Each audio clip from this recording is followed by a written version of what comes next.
En el nombre del Padre, del Hijo y del Espíritu Santo.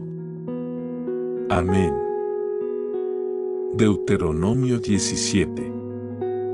No sacrificarás para el Señor tu Dios un toro o un cordero en el cual haya defecto o alguna cosa mala, porque es abominación al Señor tu Dios.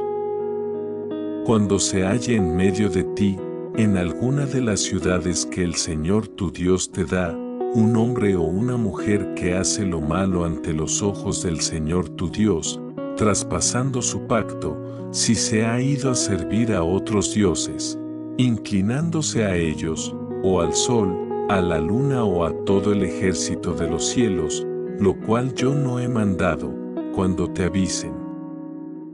Después de que lo oigas, entonces lo averiguarás bien.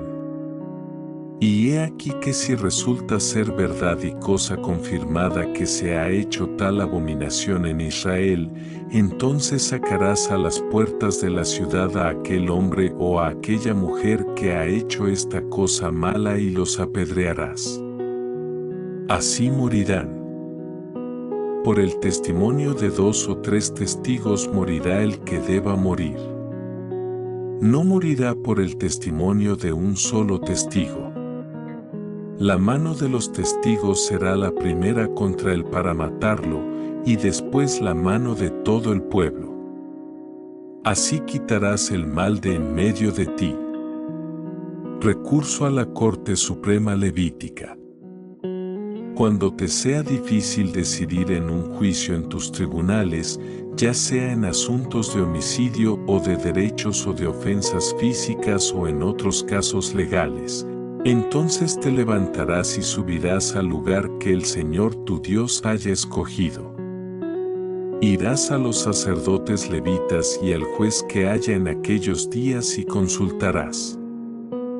Ellos te indicarán la sentencia del juicio. Harás según la sentencia que te indiquen en aquel lugar que el Señor haya escogido, y tendrás cuidado de hacer según todo lo que te declaren. Harás según las instrucciones con que ellos te instruyan y según el juicio que pronuncien. No te apartarás de la sentencia que te indiquen ni a la derecha ni a la izquierda. Quien proceda con soberbia y no obedezca al sacerdote que esté allí para servir delante del Señor tu Dios, ni al juez, esa persona morirá. Así eliminarás el mal de Israel. Todo el pueblo lo oirá y temerá, y ellos no actuarán más con soberbia. Acerca de un rey en el futuro.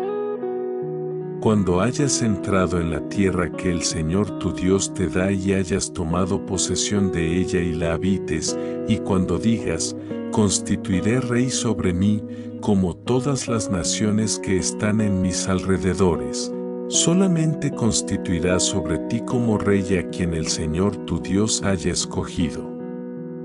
A uno de entre tus hermanos constituirás como rey sobre ti. No podrás constituir sobre ti a un hombre extranjero, alguien que no sea tu hermano. Pero él no ha de acumular caballos. No hará volver al pueblo a Egipto para acumular caballos, porque el Señor les ha dicho, jamás volverán por ese camino. Tampoco acumulará para sí mujeres, no sea que se desvíe su corazón. Tampoco acumulará para sí mucha plata y oro. Y sucederá que cuando se siente sobre el trono de su reino, él deberá escribir para sí en un pergamino una copia de esta ley, del rollo que está al cuidado de los sacerdotes levitas. La tendrá consigo y la leerá todos los días de su vida, para que aprenda a temer al Señor su Dios, guardando todas las palabras de esta ley y estas prescripciones a fin de ponerlas por obra. Esto servirá para que no se enaltezca su corazón sobre sus hermanos, y no se aparte del mandamiento ni a la derecha ni a la izquierda, a fin de que prolongue los días en su reino, él y sus hijos, en medio de Israel. Reflexión sobre Deuteronomio 17, la importancia de la obediencia y la justicia en la comunidad de Dios.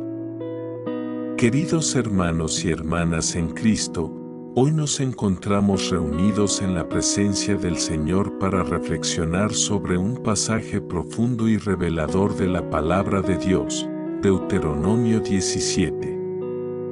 Este capítulo, aunque escrito en un contexto antiguo, nos ofrece lecciones valiosas que son aplicables a nuestra vida cristiana hoy. A través de sus enseñanzas, Dios nos invita a examinar nuestras acciones, la justicia en nuestra comunidad y el papel que debemos desempeñar como seguidores de Cristo.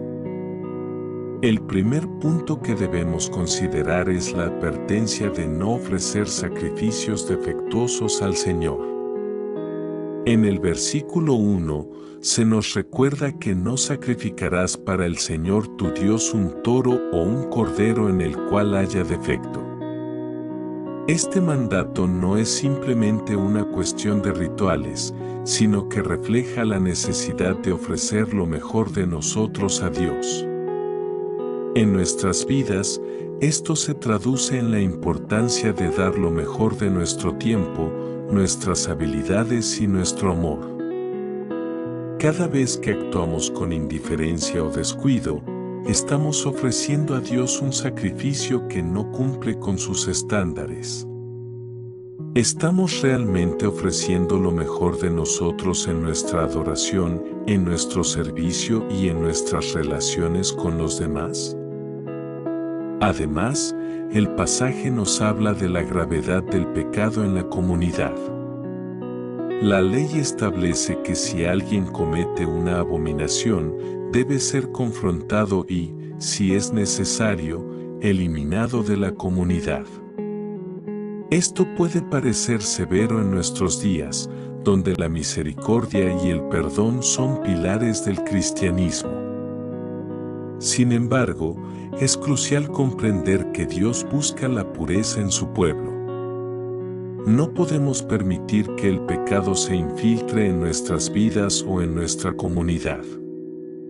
La confrontación debe hacerse con amor y en búsqueda de la restauración, pero también debemos ser firmes en nuestra defensa de la verdad. La disciplina en la iglesia es necesaria para mantener la santidad y el propósito divino entre nosotros. Otro aspecto significativo de este capítulo es la referencia a los jueces y a los sacerdotes levitas. Cuando nos enfrentamos a decisiones difíciles, el texto nos instruye a buscar consejo en aquellos a quienes Dios ha designado para guiarnos. En nuestra vida, esto se traduce en la importancia de la comunidad de fe y la autoridad espiritual. Nos recuerda que no debemos actuar de manera impulsiva o soberbia, sino que debemos someter nuestras decisiones a la sabiduría y la guía de aquellos que están en posiciones de autoridad en la iglesia. Al hacerlo, nos aseguramos de estar alineados con la voluntad de Dios. El pasaje también aborda la futura constitución de un rey. Es notable cómo se enfatiza que el rey debe ser uno escogido por Dios y no por la presión de la sociedad. En nuestro contexto, esto nos llama a reflexionar sobre los líderes que elegimos y seguimos. ¿Estamos buscando líderes que reflejen los valores del reino de Dios? Es fundamental que nuestros líderes, ya sean en la iglesia o en la sociedad, tengan un corazón que busque al Señor y que no se desvíen de su camino. La advertencia sobre no acumular riquezas ni poder es igualmente relevante. El liderazgo debe estar marcado por la humildad y el servicio, no por la avaricia ni la ambición personal. Finalmente, la llamada a la lectura constante de la ley nos recuerda que la palabra de Dios debe ser el fundamento de nuestras vidas. Al leer y meditar en la Escritura, aprendemos a temer al Señor y a vivir de acuerdo con sus mandamientos. La palabra no solo nos instruye, sino que también transforma nuestros corazones y nos ayuda a mantenernos en el camino de la justicia. En conclusión, al reflexionar sobre Deuteronomio 17, somos desafiados a ofrecer lo mejor de nosotros a Dios, a mantener la pureza en nuestra comunidad, a buscar la sabiduría de nuestros líderes espirituales y a vivir bajo la guía de la palabra de Dios. Que cada uno de nosotros tome estos principios y los aplique en nuestra vida diaria, buscando siempre honrar al Señor en todo lo que hacemos. Amén. Al cerrar esta reflexión, recordemos que el llamado de Dios en Deuteronomio 17 no es solo un mandato para el pueblo de Israel en tiempos antiguos, sino una guía eterna para nosotros, sus hijos e hijas en la actualidad. La esencia de estos mandamientos nos invita a vivir en santidad, a ser responsables en nuestra comunidad y a buscar la justicia y la verdad en todas nuestras acciones. Vivimos en un mundo donde muchas veces las voces del desánimo, la confusión y la desobediencia pueden ser abrumadoras. Sin embargo, como comunidad de fe, estamos llamados a ser luz en medio de la oscuridad. Cada uno de nosotros tiene un papel importante en este esfuerzo. Seamos agentes de cambio, modelando la justicia y la gracia de Dios en nuestras interacciones diarias, apoyando a nuestros hermanos y hermanas en Cristo y siendo testigos del amor transformador de Dios. Así, al cultivar una vida de obediencia a su palabra, no solo fortalecemos nuestra relación con Él, sino que también edificamos un entorno donde la justicia, la paz y el amor florezcan. Al mirar hacia adelante, comprometámonos a seguir el camino que Dios nos ha trazado, recordando que nuestras acciones, por pequeñas que parezcan, pueden tener un impacto profundo en nuestra comunidad y más allá. Que la gracia y la paz de nuestro Señor Jesucristo nos acompañen en este viaje, guiándonos siempre a la verdad y a la vida. Amén. En el nombre del Padre, del Hijo y del Espíritu Santo. Amén.